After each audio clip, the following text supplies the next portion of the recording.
ഈശോയിൽ എനിക്ക് ഏറ്റവും വാത്സല്യമുള്ള സഹോദരങ്ങളെ, 2025 ക്രിസ്മസ് നമുക്ക് വളരെയേറെ പ്രത്യേകതയുള്ള ഒരു ക്രിസ്മസാണ്. ഫ്രാൻസിസ് മാർപ്പാപ്പ 2025 ജൂബിലി വർഷത്തെ വിളിച്ചത് പ്രത്യാശയുടെ ജൂബിലി എന്നാണ്.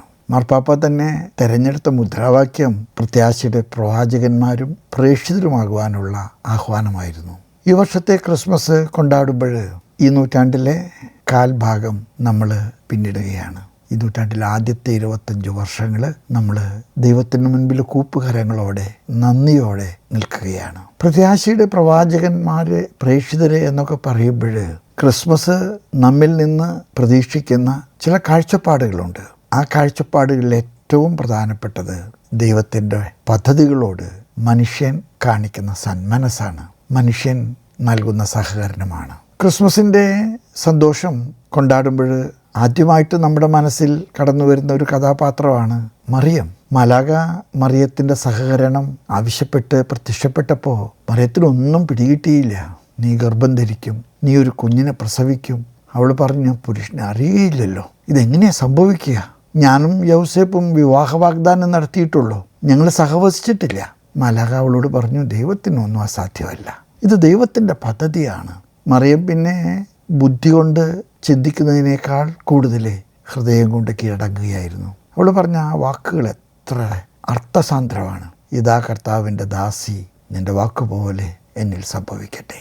ക്രിസ്മസ് നമ്മുടെ മുമ്പിലെ ഉയർത്തുന്ന ഏറ്റവും വലിയ വെല്ലുവിളി മറിയത്തിൻ്റെ പ്രത്യുത്തരത്തിലുണ്ട്. ഇതാ കർത്താവിൻ്റെ ദാസൻ, ഇതാ കർത്താവിൻ്റെ ദാസി, നിൻ്റെ വാക്ക് പോലെ എന്നിൽ സംഭവിക്കട്ടെ. എന്നെ കേൾക്കുന്ന നിങ്ങളെല്ലാവരും, ഞാനടക്കം നിരവധി പ്രതിസന്ധികളിലൂടെ കടന്നു പോകുന്നതാണ്. നമ്മുടെ മുൻപിൽ നേരിടുന്ന പ്രതിസന്ധികളുടെ മുൻപിൽ വഴിമുട്ടുമ്പോൾ എന്തേ ദൈവമേ ഇങ്ങനെ എന്ന് നമ്മൾ ചോദിക്കാറുണ്ട്. അവിടെ മറിയത്തിൻ്റെ ഈ പ്രത്യുത്തരം നമുക്ക് പ്രചോദനമാകണം, പ്രത്യാശയുടെ പ്രവാചകരും പ്രേക്ഷിതരുമാകാൻ. ഇതാ കർത്താവിൻ്റെ ദാസി, നിൻ്റെ വാക്കുപോലെ എന്നിൽ സംഭവിക്കട്ടെ. നമ്മുടെ കുടുംബ ജീവിതത്തിലെ, നമ്മുടെ സമൂഹ ജീവിതത്തിലെ, നമ്മുടെ വ്യക്തി ജീവിതത്തിലൊക്കെ പലപ്പോഴും വഴിമുട്ടുമ്പോൾ, മനസ്സിലെ നിരാശപ്പെടുമ്പോൾ, ഉത്തരവില്ലാതെ ഉഴലുമ്പോൾ ഓർക്കുക, ദൈവത്തിൻ്റെ വഴിയാണത്. ഇതാ കർത്താവിൻ്റെ ദാസി, നിൻ്റെ വാക്കുപോലെ എന്നിൽ സംഭവിക്കട്ടെ.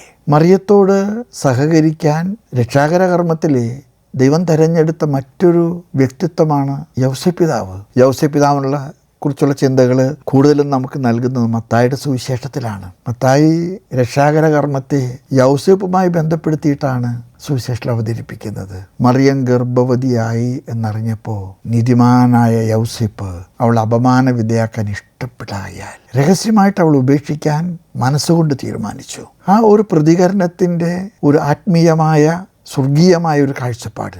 അവൾ അപമാന വിധേയാക്കാൻ ഇഷ്ടപ്പെടായാൽ.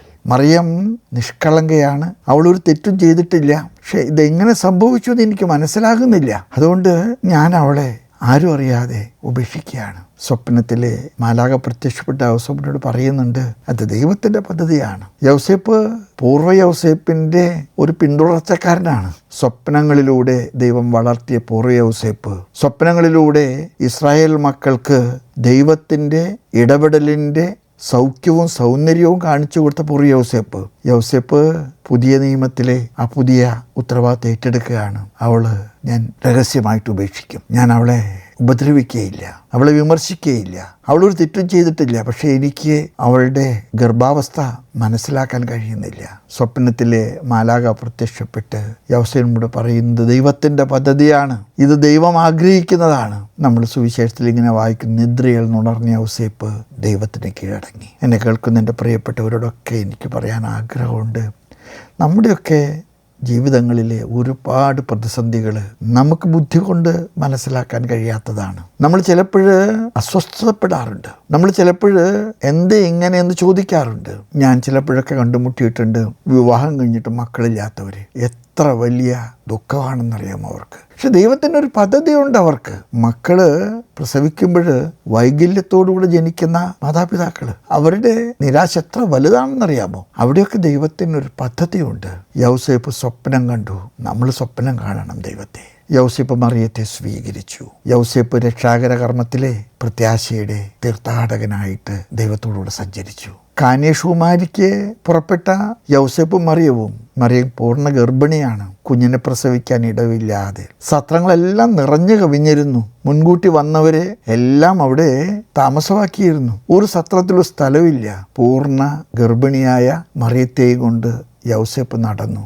ആട്ടിടയന്മാരുടെ ആലയിൽ ചെന്നപ്പോൾ അവര് ഈ പൂർണ്ണ ഗർഭിണിയായ സ്ത്രീക്ക് ഇടം കൊടുത്തു. അവർ പറഞ്ഞു, സാരമില്ല, ഞങ്ങൾക്ക് പോലും ഇവിടെ ഇടം കുറവാണ്, പക്ഷേ ഇവിടെ താമസിക്കൂ. മറിയം കാലികളുടെ തൊഴുത്തിലാണ് ഈശോയെ പ്രസവിച്ചത്. അവിടെ ഒരുപാട് പ്രതിസന്ധികളുണ്ടായിരുന്നു. ആ പ്രതിസന്ധികളുടെ നടുവിലും ഒരു പ്രത്യാശയുടെ തീർത്ഥാടനം. എൻ്റെ പ്രിയപ്പെട്ട സഹോദരങ്ങളെ, നമ്മുടെ ജീവിതത്തിൽ നമ്മൾ ആഗ്രഹിക്കുന്ന പല കാര്യങ്ങളും നമുക്ക് അനുകൂലമായിട്ട് വരാതെ പോകുന്ന സന്ദർഭങ്ങൾ, അവിടെയൊക്കെ നമ്മൾ തളർന്ന് നഷ്ടധൈര്യരാകുമ്പോൾ മനസ്സിലാക്കുക, ദൈവത്തിൻ്റെ പദ്ധതികൾ എന്നെ സംബന്ധിച്ചിടത്തോളം എൻ്റെ ബുദ്ധി കൊണ്ട് മനസ്സിലാക്കാൻ കഴിയാത്തതാണെങ്കിലും ദൈവത്തിന് അതിൻ്റെ പിറകിലെ ഒരു വലിയ കാഴ്ചപ്പാടുണ്ട്.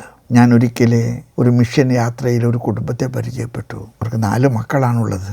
ആദ്യത്തെ 3 കുഞ്ഞുങ്ങളും മെൻ്റലി റിട്ടാർഡഡ് ആണ്. അവർ പറഞ്ഞു, 3 കുഞ്ഞുങ്ങളും ഈ ബുദ്ധി വൈകല്യത്തോടുകൂടെ ജനിച്ചപ്പോൾ ഞങ്ങളോട് പലരും പറഞ്ഞു, നിങ്ങൾ ഇനി കുഞ്ഞുങ്ങൾക്ക് വേണ്ടി ആഗ്രഹിക്കരുത്. പക്ഷേ ദൈവം ഞങ്ങൾക്ക് 4മതൊരു കുഞ്ഞിനെ തന്നപ്പോൾ എല്ലാവരും പറഞ്ഞു, നിങ്ങൾ മണ്ടന്മാരാണ്. ഈ കുഞ്ഞ് നിങ്ങളുടെ അനുഭവം ശരിയാണെങ്കിൽ നിങ്ങൾക്ക് പൂർണ്ണ ആരോഗ്യത്തോടെ കിട്ടുമെന്ന് കരുതുന്നുണ്ടോ? അവർ നിറഞ്ഞ കണ്ണുകളോടെ പറഞ്ഞു, ദൈവം തന്നു, ദൈവത്തിനൊരു പദ്ധതിയുണ്ട്. 4മത്തേതും വൈകല്യമുള്ളതാണെങ്കിൽ സാരമില്ല. പക്ഷെ 4മത്തെ കുഞ്ഞ് അവരെന്നോട് പറഞ്ഞത് ആൽബർട്ട് ഐൻസ്റ്റൈൻ ആണെന്ന് പറഞ്ഞു. സ്കൂളിലെ ഏറ്റവും മിടുക്കൻ, സ്പോർട്സിലെ ഏറ്റവും മിടുക്കൻ, കലാരംഗത്തെ ഏറ്റവും വലിയ മിടുക്കൻ. 3 കുഞ്ഞുങ്ങളുടെയും കുറവ് 4മത്തിലൂടെ നികത്തി ദൈവം. ദൈവത്തിന് ഇടം കൊടുക്കുമ്പോൾ ബുദ്ധിമുട്ടുകളുണ്ട്. ആ ബുദ്ധിമുട്ടുകളെ സ്വീകരിക്കാനുള്ള നല്ല മനസ്സ് നമുക്കുണ്ടാകട്ടെ. എല്ലാം നമുക്ക് അനുകൂലമാകണം. ഞാൻ ചിലപ്പോൾ ഈ ലോട്ടറിക്കാരെ കണ്ടിട്ടുണ്ട്. അവർ നമ്മളെ സമീപിക്കുന്നത് ഒരു സന്ദേശമായിട്ടാണ്. നിങ്ങൾ ടിക്കറ്റ് വാങ്ങിക്ക്, കിട്ടാൻ സാധ്യതയുണ്ട്. പലരും കിട്ടുമെന്ന് ആഗ്രഹിച്ചിട്ട് മേടിക്കുന്ന ടിക്കറ്റിൽ ഒരാൾക്ക് മാത്രമേ ലോട്ടറി അടിക്കാറുള്ളൂ. പക്ഷേ അവരെ ഈ ടിക്കറ്റ് വാങ്ങിക്കാൻ കാണിക്കുന്ന ഒരു ചങ്കൂറ്റമുണ്ടല്ലോ, അതിൻ്റെ അകത്ത് ഒരു പ്രത്യാശയുണ്ട്. കഴിഞ്ഞ പല പ്രാവശ്യം കിട്ടിയിട്ടില്ല, ഇത്തവണ കിട്ടും. ഈ പ്രത്യാശയോടെ യാത്ര ചെയ്യാനാണ് ഈ ക്രിസ്മസ് കാലഘട്ടം നമ്മളെ വിളിക്കുന്നത്. ഇടം കൊടുത്ത ഇടയന്മാരെ, അവരെ രക്ഷാകര കർമ്മത്തിലെ കൂട്ടുപങ്കാളികളാ. യൗസേപ്പ് മറിയത്തെയും കൊണ്ട് ഇടം തേടി നടന്നപ്പോൾ ഇടം കൊടുക്കാൻ അവർ കാണിച്ച സന്മനസ്സുണ്ടല്ലോ, ആ സന്മനസ്, അതാണ് സന്മനസ്സുള്ളവർക്ക് സമാധാനമെന്ന മാലാഖമാരുടെ സംഗീതത്തിൻ്റെ അർത്ഥം. നമ്മുടെയൊക്കെ ജീവിതത്തിലെ ഈ സന്മനസ് നമുക്ക് തുടരാം. നമ്മുടെയൊക്കെ ജീവിതത്തിൻ്റെ ഇടങ്ങളിലെ പലപ്പോഴും സംഘർഷങ്ങളും സമ്മർദ്ദങ്ങളും പ്രതിസന്ധികളൊക്കെ ഉണ്ട്. പക്ഷെ എങ്കിൽ പോലും ദൈവം ഈ പ്രതിസന്ധികളുടെ നടുവിലും എന്നെ കൈവിടില്ല. പഴയ നിയമത്തിലെ ജോബിൻ്റെ ഒരു പ്രാർത്ഥന ഞാൻ ഇപ്പോഴും ഓർക്കാറുണ്ട്. പ്രതിസന്ധികളുമായിട്ട് എന്നെ സമീപിക്കുന്നവരോട് ഞാൻ അവരോട് പറയാറുണ്ട്, നിങ്ങൾ ഈ പ്രാർത്ഥന ആവർത്തിക്കണം. ദൈവം തന്നു, ദൈവം എടുത്തു, ദൈവത്തിന് മഹത്വം ഉണ്ടാകട്ടെ. ആ പ്രാർത്ഥനയിൽ പിറകിൽ ഒരു ഹൃദയവായ്പുണ്ട്. എന്താണെന്നറിയാമോ?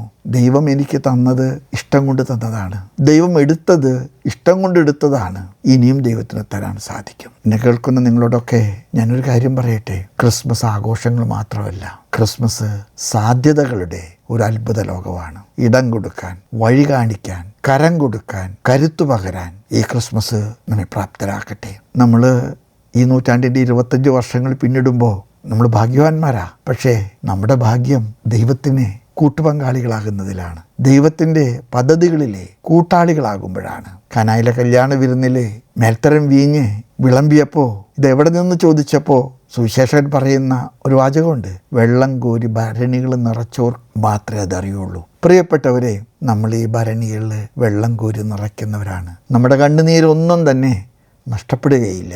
ഈ ക്രിസ്മസ് കാലഘട്ടം നമ്മുടെ മുൻപിൽ ഉയർത്തുന്ന വലിയ ചക്രവാളം, അത് സദ്വാർത്തയുടെ ചക്രവാളമാണ്, അത് സന്മനസ്സിൻ്റെ ചക്രവാളമാണ്, അത് ദൈവത്തോട് കരം കോർക്കുന്നതിൻ്റെ ചക്രവാളമാണ്. നിങ്ങൾക്കെല്ലാവർക്കും ക്രിസ്മസിൻ്റെ മംഗളങ്ങളും പുതുവത്സരത്തിൻ്റെ ദൈവാനുഗ്രഹങ്ങളും പ്രാർത്ഥനാപൂർവ്വം ആശംസിക്കുന്നു. ദൈവം നിങ്ങളെ അനുഗ്രഹിക്കട്ടെ.